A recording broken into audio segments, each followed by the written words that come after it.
Hello, good morning, good afternoon, good evening. जब भी आप ये वीडियो देख रहे हैं, सर आज का हमारा टॉपिक है energy stored in a capacitor. तो हेडिंग बनाएंगे energy stored in a capacitor. तो कितनी अमाउंट ऑफ एनर्जी हम स्टोर करते हैं कैपेसिटर के अंदर, उसके लिए अगर हमें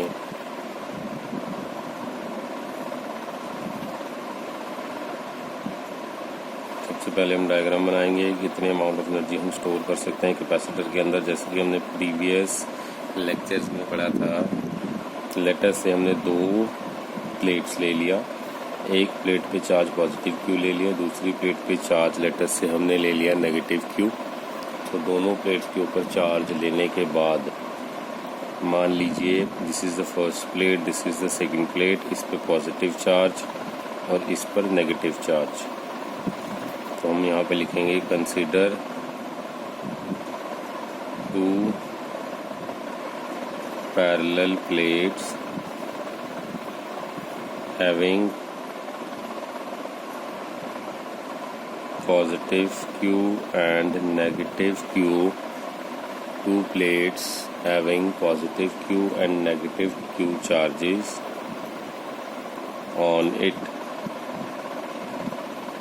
Now to bring a small charge,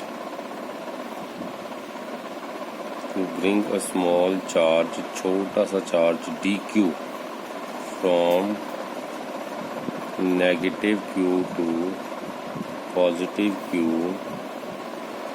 some work has to be done as positive charge of plus Q will repel dq charge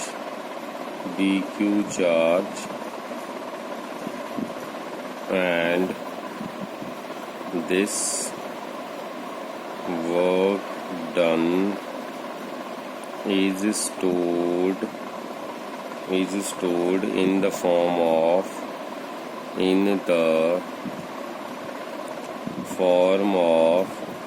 potential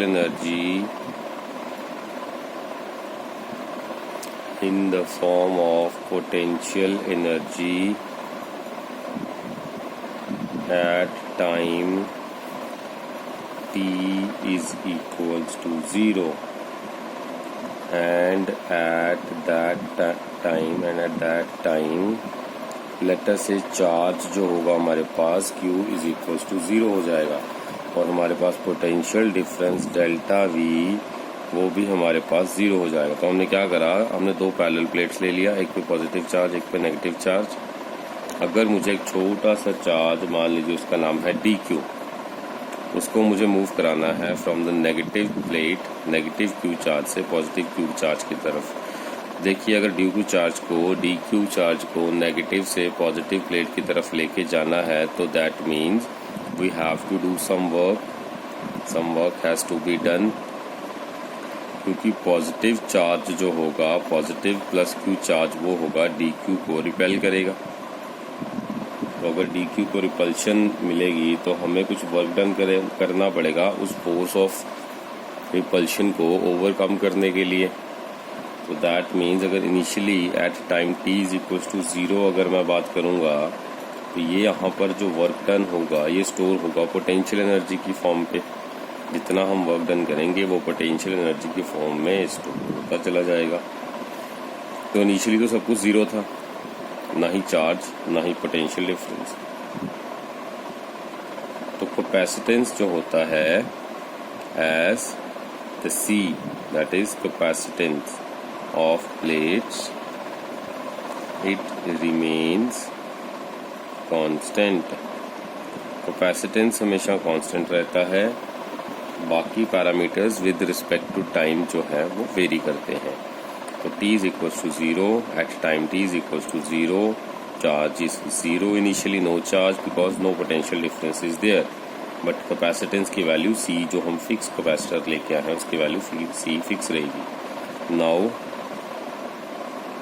eight let us say after the passage of time t seconds, तो t seconds के बाद at is at time t seconds के बाद क्या होगा, मान लीजिए जो चार्ज था Q that is small q, that is small charge, small q represent small charge, let us say that is being transferred from plate 2 to 1, and at that time the potential difference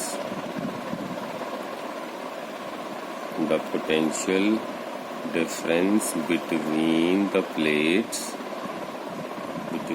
plates is let us say small v, this is small v। तो छोटा सा अगर मान लीजिए कुछ time interval पास हुआ t seconds के बाद, छोटा सा चार्ज को हम जो है ट्रांसफर कर पाए सेकंड प्लेट से फर्स्ट प्लेट की तरफ, तो उस टाइम पे अगर पोटेंशियल डिफरेंस अगर हमसे कोई पूछे कितना है तो वी विल से कि due to small time small transfer of charge has been takes place that is small q, इसलिए हम बोलेंगे इसके अंदर अभी पोटेंशियल डिफरेंस भी या पोटेंशियल भी थोड़ा सा ही ट्रांसफर हुआ है, तो that's why we say that the difference is t और so the potential is v। So hope आपको यहाँ तक क्लियर हो गया। हाँ सर आपने ये बताया दो प्लेट्स लो, एक पे पॉजिटिव चार्ज लो एक पे नेगेटिव चार्ज लो। अब छोटा सा चार्ज पॉजिटिव चार्ज dq को इसने बोला कि सेकंड से फर्स्ट पे उठा के लेके आना है, तो शुरू में तो सब कुछ जीरो था, t इज इक्वल टू 0 पे जैसे ही कुछ सेकंड्स पास किए हमने उठा के उसको चलाना शुरू किया तो it will take time from travelling from second plate to first plate. तो हमने कुछ सेकंड्स के बाद लेटर से t सेकंड्स के बाद जब ऑब्जर्वेशन देखा तो हमें ये दिखा कि चार्ज जो है थोड़ा सा charge q that is small q later से जिसको हम डिनोट कर रहे हैं वो ट्रांसफर करने में हम कर पा रहे हैं कि from the second plate to first plate तक वो ट्रांसफर हो गया। ओके नाउ अगर ये छोटा सा चार्ज ये मूव कर पा रहा है तो it means late me settle the screen one moment. Okay so इसका मतलब ये हुआ अगर ये छोटा सा चार्ज ट्रांसफर कर पा रहा है इस वक्त, सो इन दैट केस अगर हमसे कोई पूछे what is the value of delta v at that moment, तो delta will be small v and applying the formula. Now apply formula, कौन सा फॉर्मूला लगाएंगे इस पे हम सर फॉर्मूला लगाएंगे c is equals to q upon v और v is equals to q upon c, तो delta v is equals to q by c, ये इसका फॉर्मूला बन जाएगा। Delta v is equals to q by c is going to be the formula. तो यहाँ से हमने क्या किया, c is equal to q by v formula हमने पहले पढ़ा हुआ था, उसी में से हमने रीडिफाइन करके v की वैल्यू निकाल the small v that is q by c। तो डेल्टा v भी हमारे पास क्योंकि v जो है डेल्टा v के बराबर है इस वक्त, तो डेल्टा v की वैल्यू q बाई c आ जाएगी। अब इसके बाद क्या होगा next, now at time t is equals to infinity. अब क्या होगा, मतलब इनफाइनाइट टाइम बीत चुका है, जितना टाइम चाहिए टोटल टाइम हमने दे दिया चार्ज को ट्रांसफर करने के लिए from the second plate to the first plate. अब मतलब जितना टाइम चाहिए उसको हम रिप्रेजेंट करते हैं इनफाइनाइट टाइम से। तो अगर आफ्टर इनफाइनाइट टाइम तो अगर मुझसे कोई पूछे कि चार्ज कितना ट्रांसफर होगा, तो that is capital Q will be equals to capital Q, that is the all charge has been transferred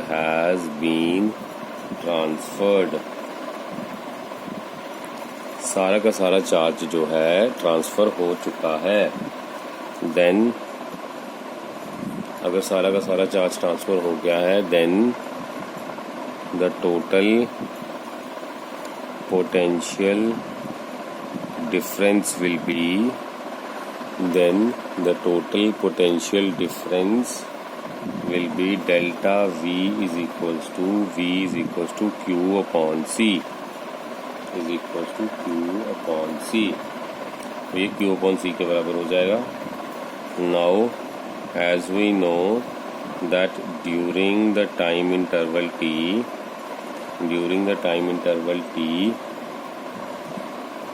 delta v की जो वैल्यू हो जाएगी that is also written by the formula dw external agent by dq, that is delta v is the potential difference, where delta v is the potential difference and dw is nothing but the small work done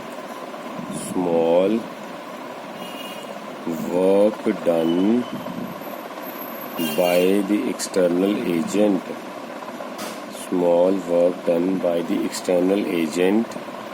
in bringing the charge from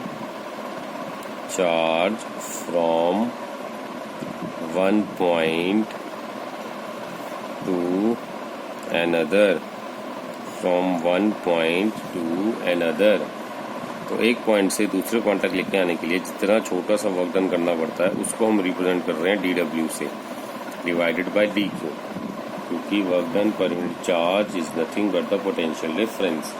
अब यहाँ से अगर मुझे dw की value निकालनी है, that means dw for the external agent will be equals to delta v times dq, that will be equals to delta v times vq।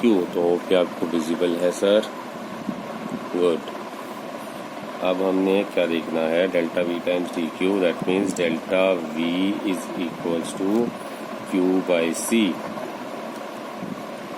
Delta v is equals to q by c। Let this be equation number 1, let this be equation number 2। Now putting 2 in 1 we get, हमें क्या मिलेगा, dw is equals to q by c times dq, so now the total work done,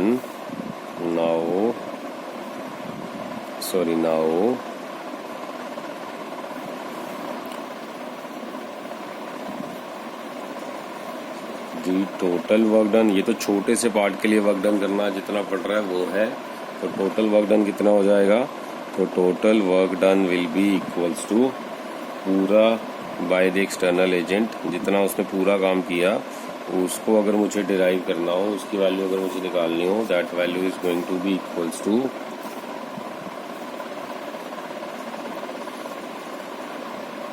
integration of dw is equals to integration of q by c times dq। यहाँ पर as the charge varies from 0 to q, क्योंकि charge 0 से लेकर के q तक very हुआ, so that means w for the case of external agent is equals to integration 0 to q by c times dq, देखते हैं अब इसकी वैल्यू क्या आएगी, that is going to be equals to 1 by c, देखिए 1 by c constant बाहर निकाल दिया, integration 0 to q into q dq। अब हमें एक फॉर्मूला याद करना पड़ेगा, integration x raise to power n dx is equals to x raise to power n+1 upon n+1। ये जनरल फॉर्मूला है इंटीग्रेशन का।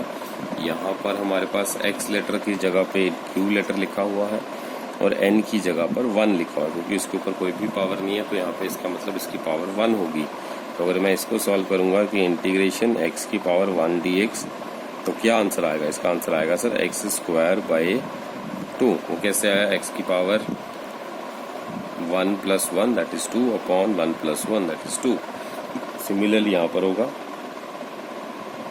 1/c, इंटीग्रेशन खत्म हो जाएगा, q की पावर 2/2 विद द लिमिट्स, अभी लिमिट्स बचा हुआ है, तो लिमिट्स को कैसे सॉल्व करते हैं, पहले ऊपर वाली वैल्यू को पुट करते हैं, that is called the upper limit, minus फिर नीचे वाली वैल्यू को पुट करते हैं और बीच में माइनस का साइन लगाएंगे। So this is the way to solve. So 1/c integration के बाद, सॉल्व करने के बाद ये वैल्यूज पुट करेंगे. स्मॉल क्यू को रिप्लेस कर देंगे कैपिटल क्यू से, उसका स्क्वायर अपॉन 2 माइनस, फिर माइनस का साइन लगाते हैं, फिर उसके बाद lower limit that is 0 square upon 2. So 1/c, अब ये तो सॉल्व होकर 0 ही रह जाएगा. That is Q square by 2c. इसको हम अच्छे से लिखते हैं क्यू स्क्वायर बाई 2c. तो होप ये आपको विजिबल होगा. जी सर. अब हम इसकी डेरिवेशन को दोबारा देख लेते हैं कि क्या बोलना चाह रहा था. कि हमने इस क्वेश्चन में करा क्या है, हमने ये करा है कि सबसे पहले हमने फॉर्मूला लगाया कि आफ्टर t सेकेंड्स, सबसे पहले डेल्टा v की वैल्यू मैंने निकाल दी, that is q by c. अब इनफाइनाइट टाइम देने के बाद जब पूरा का पूरा चार्ज ट्रांसफर हो गया, उसके बाद मैंने क्या बोला कि जो चार्ज की वैल्यू है अब इस टाइम पे, that is q is equals to q. मतलब पूरा का पूरा चार्ज ट्रांसफर हो गया. अगर पूरा चार्ज ट्रांसफर हो गया यहाँ पर, that means delta v is equals to q by c. अब कैपिटल Q हो जाएगा, ना कि स्मॉल q.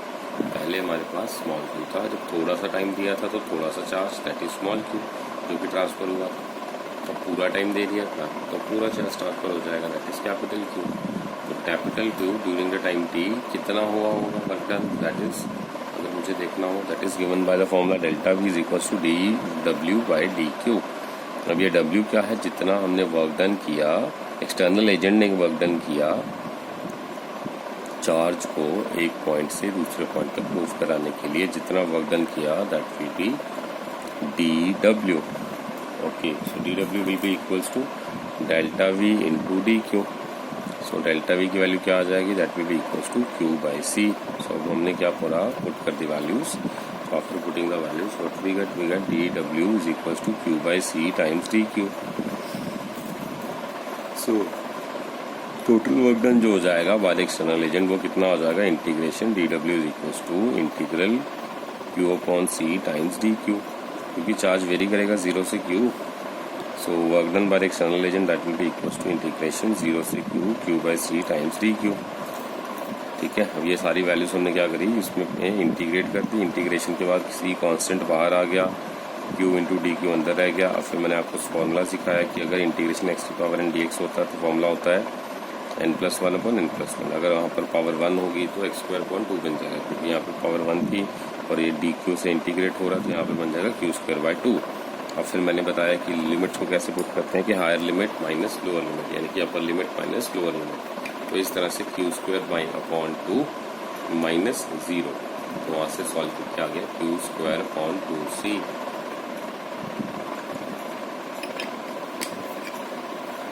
तो होप आपको ये क्लियर हो गया. अब हम चलेंगे नेक्स्ट टॉपिक पे.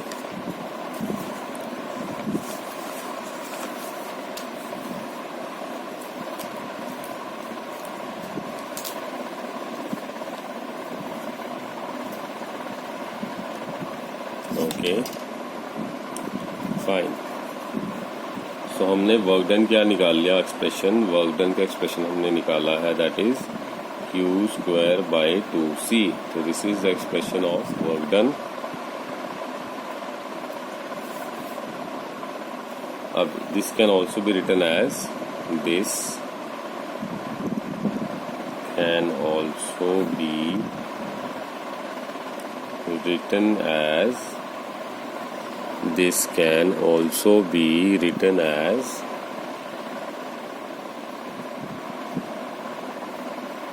u final minus u initial is equals to positive work done by the external agent.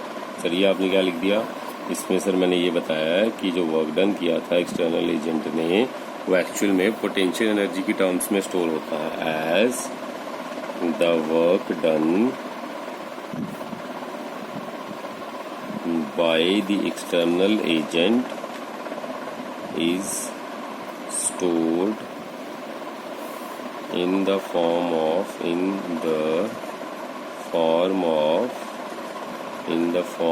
potential energy,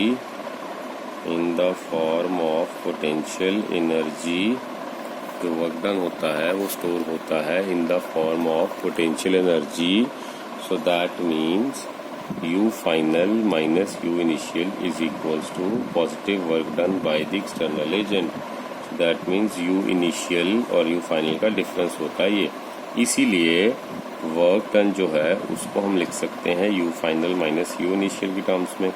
अगर you final minus you initial की टर्म्स में लिख सकते हैं तो मतलब ये जो W है this is going to be replaced by U F minus U I. तो इसको लिखते हैं U F minus U I is equals to Q square by 2c। Now as u initial is equals to 0 at time t is equals to 0। Initially तो initial work done या initial potential energy की value तो होगी नहीं क्योंकि initially तो value 0 था।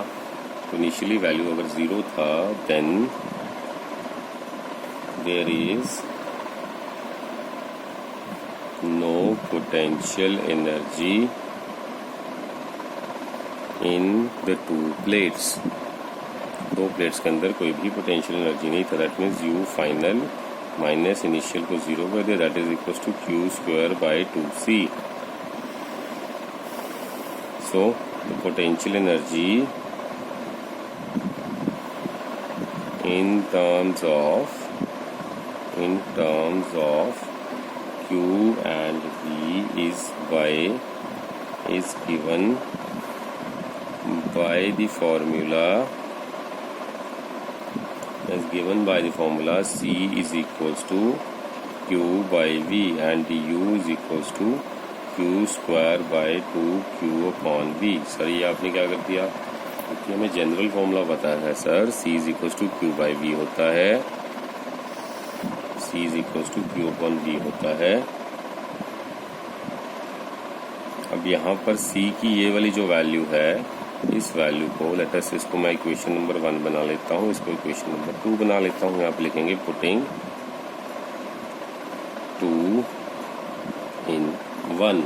तो अगर 2 को 1 में पुट करेंगे तो हमारे पास क्या आ जाएगा U final is equals to Q square upon, अब सी लेटर को रिप्लेस कर देंगे क्यू अपॉन वी लेटर से, तो ये that will be equals to that is going to be equals to Q square upon 2 into Q into V. तो Q से Q cancel हो जाएगा, we are left with Q V by 2। This is the another expression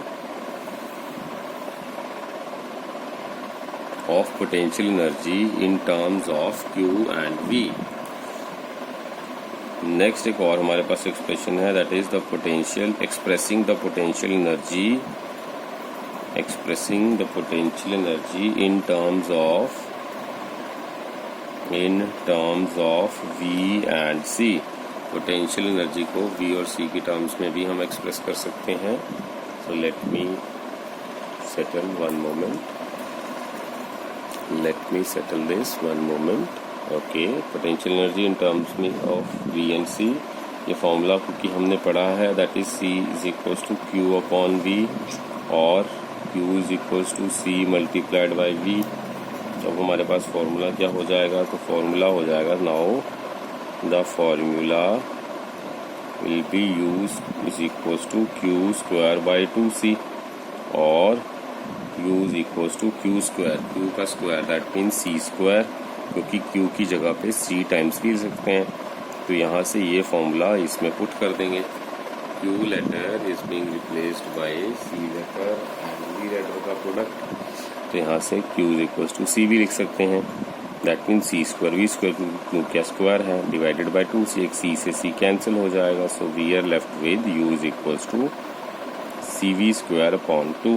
This is another formula of potential energy in terms of V and C। Okay, good। तो इस तरह से हमने जो फॉर्मूलाज हैं वो पढ़ लिए। सारे फॉर्मूलाज को मैं इकट्ठा करके यहाँ पे लिख रहा हूँ। ये जो 2-3 इम्पॉर्टेंट फॉर्मूलाज हमने पढ़े हैं उनको मैं इकट्ठा करके लिखने की कोशिश कर रहा हूँ यहाँ पे। तो हम लिखेंगे छोटा सा formula sheet. This is formula sheet. इसमें हमने क्या देखा, सबसे पहला formula C is equals to Q by V, बहुत ही सबसे पहले हमने ये फॉर्मूला डिराइव करा। दूसरा फॉर्मूला हमने फिर क्या डिराइव करा, दूसरा फॉर्मूला पोटेंशियल एनर्जी के टर्म्स में हमने डिराइव करा that is U is equals to Q square by 2C। तीसरा फॉर्मूला हमने क्या डिराइव करा, U is equals to U is equals to QE/2। उसके बाद U is equals to CV²/2। तो ये सारे फॉर्मूलाज हमने डिराइव करे, इसमें हमने ये सारे फॉर्मूलाज इसमें डिराइव कर लिए। Okay, next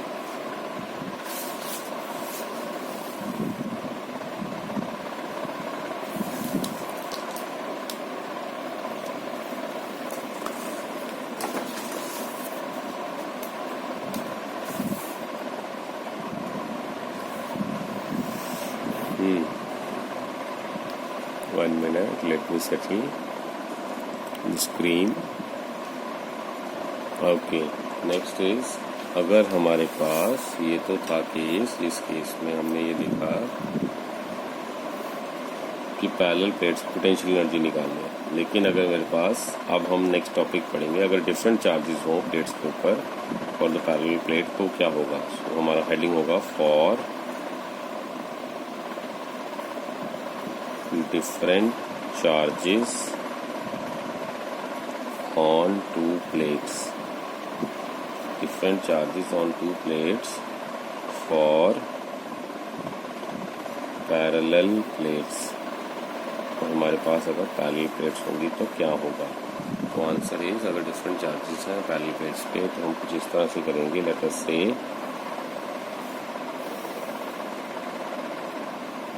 is first plate Q1,